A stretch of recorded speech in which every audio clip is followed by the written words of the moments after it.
Sebelumnya kita bakar Yusuf Fuad di DKI sebagai bentuk protes kita, betul? Betul? Tenang, ada korek.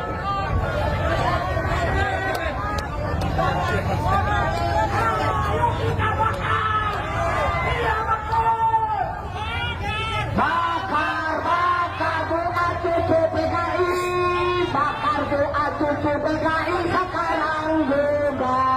Bakar doa cucu PKI, bakar doa cucu PKI sekarang juga.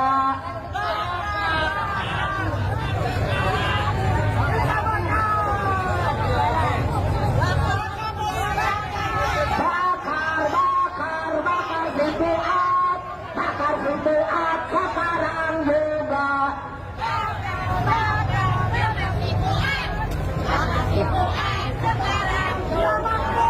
Gus Fuad disangka PKI. Gus Fuad itu keturunan kiai besar di Jogja. Dia ngomong PKI itu PKI majaz, masa wong ngerti itu teman-teman PKI saya. Artinya teman-teman sing dudu santri. Karena Gus Fuad sejak dia belum lahir sudah divonis oleh Abu Yadin Yati Banten sebagai kiai. Saudara sekalian, pada aksi demo 214 yang kemarin, saudara sekalian, pada hari Senin, ada kejadian yang sangat memilukan, sekaligus membuat kita sedih, di mana ini dilakukan oleh seorang Habib, yaitu Bahar bin Smith, saudara sekalian, di mana dia membakar daripada foto Gus Fuad, saudara sekalian, dan bilang kepada jamaahnya, dan banyak jamaah juga yang bilang bahwa Gus Fuad ini adalah PKI, saudara sekalian. Dia belum tahu siapa Gus Fuad ini sebenarnya. Nanti di akhir video saya akan bacakan leluhur maupun profil secara lengkap daripada Gus Fuad ini, saudara sekalian. Selengkapnya mari kita sama-sama simak dulu apa penjelasan dari Ki Haji Aimaruddin Usman Al-Bantani. Silakan. Lah Gus Fuad wingi ngomong, Gus Fuad Idrus Al-Jupri tidak layak jadi pahlawan karena berdasarkan bukti dan fakta dia bukan orang Indonesia. Dia pindah tahun 1922, merdeka tahun 1945. Kalau dia pahlawan, harusnya dari tahun 1922 itu dia ikut berjuang, pernah menggerakkan rakyat untuk melawan penjajah, tapi tidak ada datanya. Ini yang diomong sama Gus Fuad. Beliau tidak setuju karena Idrus Al-Jupri tidak layak jadi pahlawan karena dia tidak mengangkat senjata, dia tidak mengajak jamaahnya untuk melawan penjajah. Setelah merdeka tahun 1945 masih ada pergolakan Belanda Takamaling sampai 1949. Tidak ada satu data pun Salim bin Idrus Al-Jupri ikut terjun ke medan perang untuk melawan penjajah. Sedang singgarani pahlawan itu syarat utamanya pernah turun ke medan perang atau dia berjasa besar setelah merdeka. Hidup misalnya dia lahir 1946 sesudah merdeka. Barang anu kayak Gus Dur radhiyallahu anhu banyak jasa untuk negeri ini. Dialah yang telah mengelus-ngelus, memberikan harapan, penghormatan kepada masyarakat Papua sehingga Papua tidak jadi untuk berpisah dari NKRI. Itu jasanya besar. Walaupun dia tidak ikut perang karena memang lahir 1946, maka dia layak jadi presiden. Mbah Abbas Buntet, dia banyak saksi, bukti sejamannya banyak. Mbah Hasim mengangkat dia jadi panglima santri perang 10 November. Perang 10 November itu seluruh rakyat punya panglima. Anak panglima pemuda, anak panglima dari orang Cina, panglima dari orang-orang nasionalis. Dari kaum santri ikut perang. Panglimanya namanya Mbah Abbas Buntet, kakek daripada Gus Abbas ketua PWI. Itu saksi-saksinya banyak, diakui oleh TNI, diakui oleh Polri. Orang semacam itu layak jadi pahlawan nasional. Tapi Salim bin Idrus Al-Jupri tidak ada datanya. Kemudian syaratnya harus WNI. dia tidak WNI karena lahirnya di Yaman. Kata Gus Fuad mengklarifikasi istilah monyet itu, bahwa istilah monyet itu bukan untuk pribadi Salim bin Idrus, tetapi itu untuk usaha-usaha yang melawan undang-undang. Orang yang tidak memenuhi syarat menjadi pahlawan sama orang-orang tertentu diusahakan menjadi pahlawan. Ini yang disebut monyet oleh Gus Fuad, bukan kepada diri Salim bin Idrusnya. Gus Fuadnya sudah mengklarifikasi, sudah mohon maaf. Belum tentu orang yang diusulkan ini Salim bin Idrusnya setuju juga dia diusulkan, kan orangnya sudah tiada. Jadi jangan memaksakan sesuatu sehingga melanggar undang-undang, dan ini bisa dipakai oleh musuh Pak Prabowo untuk nanti mempermasalahkan Pak Prabowo, karena cara dalam mengangkat seorang jadi pahlawan ada undang-undangnya. Nanti Bapak Prabowo bisa dituntut melanggar undang-undang ketika menetapkan seseorang yang tidak pantas jadi pahlawan. Nah, yang aneh lagi, orang yang tidak lahir di Indonesia karena dia lahir di Hadramaut mendapat WNI, warga negara Indonesia. Padahal syarat jadi WNI lahirnya harus di Indonesia. Baru kemarin keluar surat WNI-nya, ini yang dipermasalahkan, dan ini melanggar undang-undang. Ini yang dipermasalahkan. Jadinya beda. Gus Fuad disangka PKI. Gus Fuad itu keturunan kiai besar di Jogja. Dia ngomong PKI itu PKI majaz, masa gua nggak ngerti. Itu teman-teman PKI saya, artinya teman-teman sing dudu santri. Karena Gus Fuad sejak dia belum lahir sudah divonis oleh Abu Yadim Yati Banten sebagai kiai. Ibunya itu lagi hamil. Ibunya lagi hamil dengan bapaknya Gus Fuad pergi ke Abu Yadim Yati, minta doa Abuya supaya anak saya ini yang dalam kandungan jadi kiai. Kata Abuya, yang ini nggak bakal jadi kiai, yang ada dalam kandungan ini nggak bakal jadi kiai. Nanti yang jadi kiai kalau kamu ngandung lagi, kasih nama Fuad. Pas lahir memang benar nggak bisa jadi kiai karena dia perempuan, tetehnya Gus Fuad. Akhirnya ketika hamil lagi keluar anak laki-laki, maka langsung dikasih nama Fuad. Maka kata neneknya, kiai, panggil dia kiai. Sejak orok dipanggil kiai, ta'ziman wa takriman kepada Abu Yadim Yati. Karena ini ucapan daripada Abu Yadim Yati, ini bakal jadi kiai. Maka neneknya itu Gus Fuad memanggilnya kiai sejak orok. Ketika remaja Gus Fuad dipanggil kiai-kiai begitu, nggak mau dia. Gak mau saya dipanggil kiai, gak mau jadi kiai saya. Kiai itu hidupnya hanya majelis rumah begitu aja, gak keren katanya. Akhirnya dia itu sampai temennya sama orang Kristen, sama orang Buddha, sama orang Hindu. Bahkan dia, lah kalau begini pangeran tidak ada, masa saya disuruh jadi kiai katanya. Itu sampai begitu dia dalam pencarian waktu mudanya itu. Sampai kemudian neneknya itu dilaporkan sama keluarganya. Itu gimana Gus Fuad itu semakin ngawur aja, biarin aja, kata neneknya. Yang ngomong dia bakal jadi kiai itu Abu Yadim Yati. Saya yakin apa yang diomongkan Abu Yadim itu akan terjadi. Dan akhirnya betul, setelah lama Gus Fuad pencarian jati diri, kembalinya mondok dan akhirnya bikin pesantren Raudatul Fatihah. Anaknya itu Gus Samo itu hafidul Quran. Coba lihat di dalam YouTube-nya apa namanya pecinta wali dan YouTube Gus Fuad. Tuh selama Ramadan anaknya ini menghafal 1 juz di YouTube. Saya dengarin, luar biasa. Bukan hanya hafal, tapi makhrajnya saja bagus. Karena dia keturunan ulama-ulama, kiai-kiai di Wonokromo, keturunan Sultan Hamengkubuwono, yang kemudian menurunkan para ulama-ulama di Yogyakarta melalui Kiai Melangi. Itulah keluarga besar Gus Fuad. Neneknya namanya Warsina, dibikin oleh orang-orang buzzer itu katanya Warsina ini PKI. Lah orang-orang Jawa ya nama dulu itu Warsina itu banyak sekali. Nama Warsina itu nama yang lagi keren pada masa itu. Banyak orang yang namanya Warsina. Katanya ini Gerwani. Gerwani tidak ada yang namanya Warsina itu. Ada juga Marsina, aktivis sosialis yang mati tidak ketahuan apa kuburannya. Itu bukan orang PKI. Jadi hari ini muter-muter karena perangnya hanya perang medsos, perang narasi. Yang saya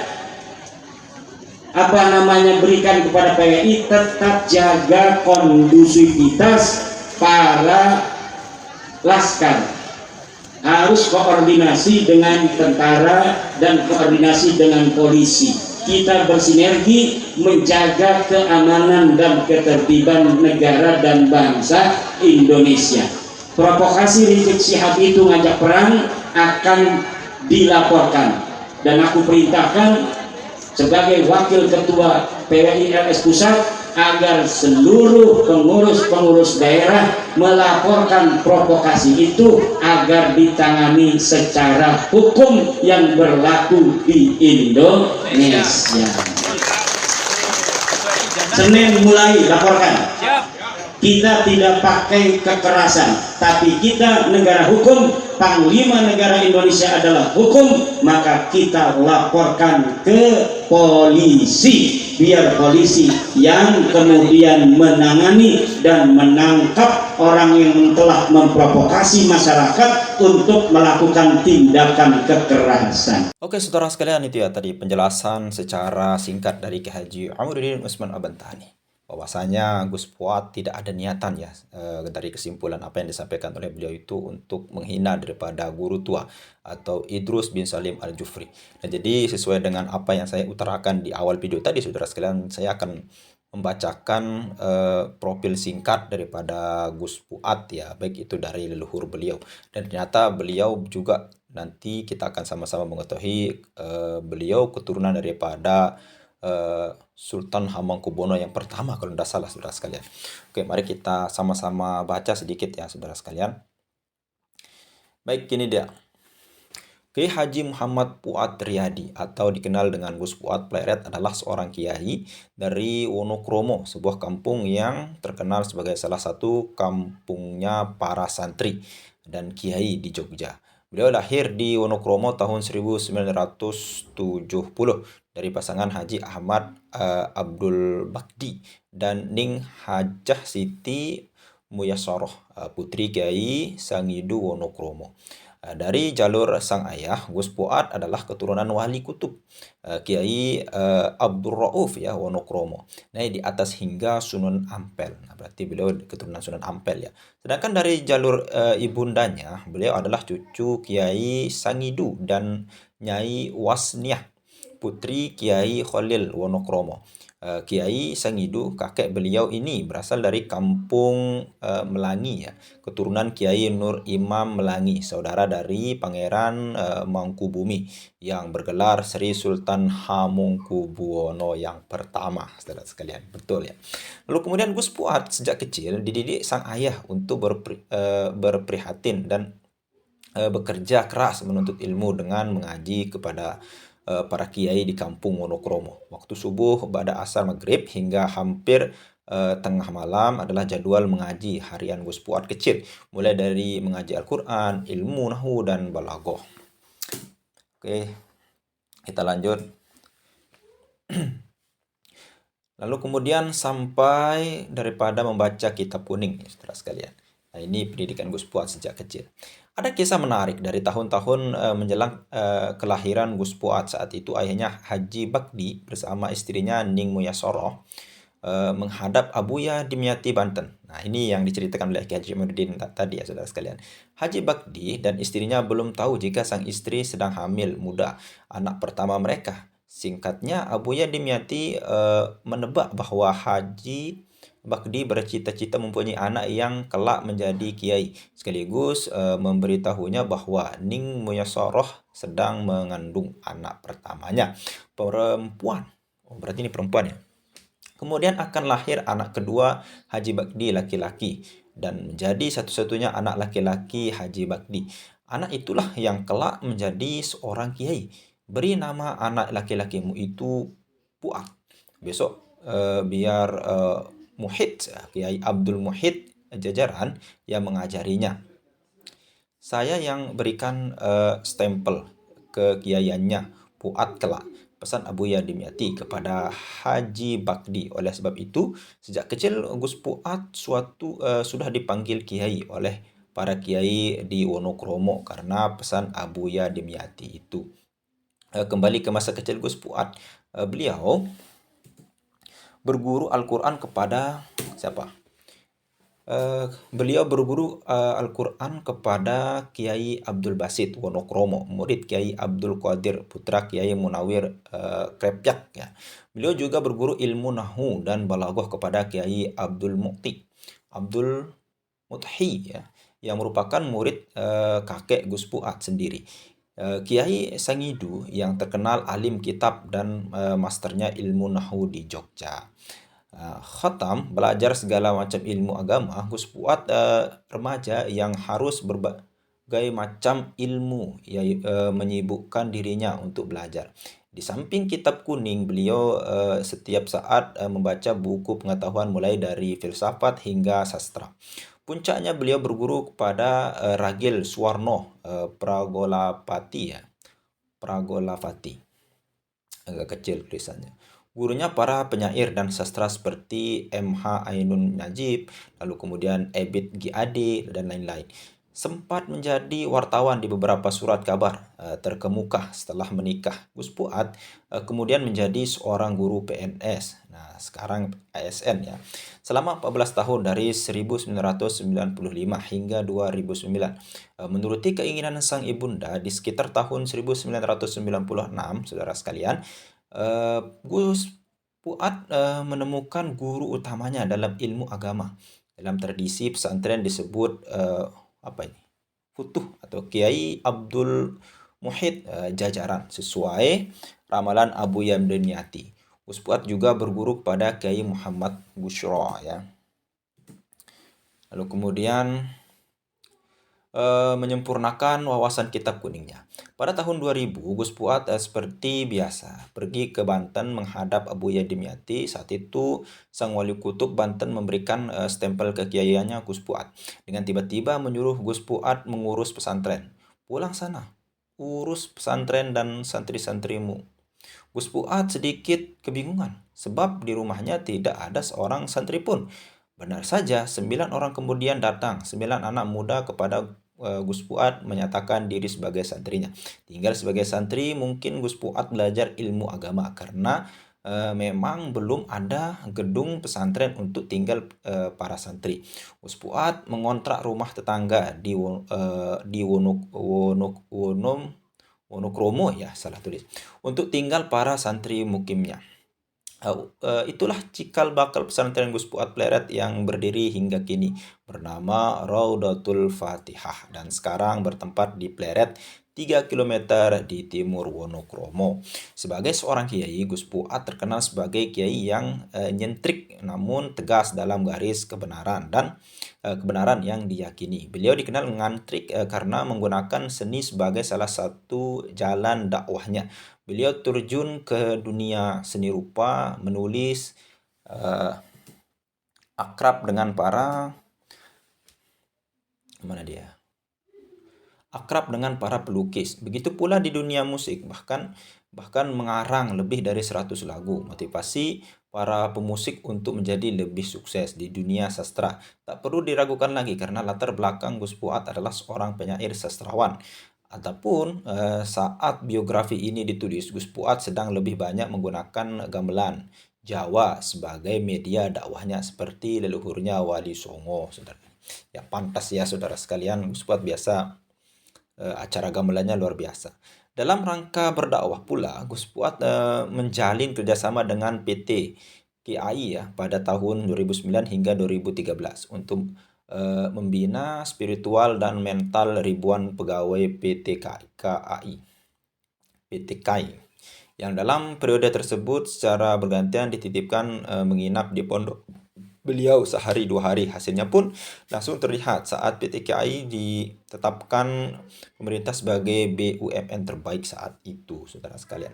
Dalam pergaulan sosial, Gus Puat terkenal suka merangkul kaum abangan, membela pihak yang lemah, dan menjunjung tinggi toleransi kepada penganut agama lain, padande Hindu, anak-anak muda Kristen dan Katolik ya, bukan Katolik banyak yang berikrar menjadi santri Gus Puat tanpa dipaksa.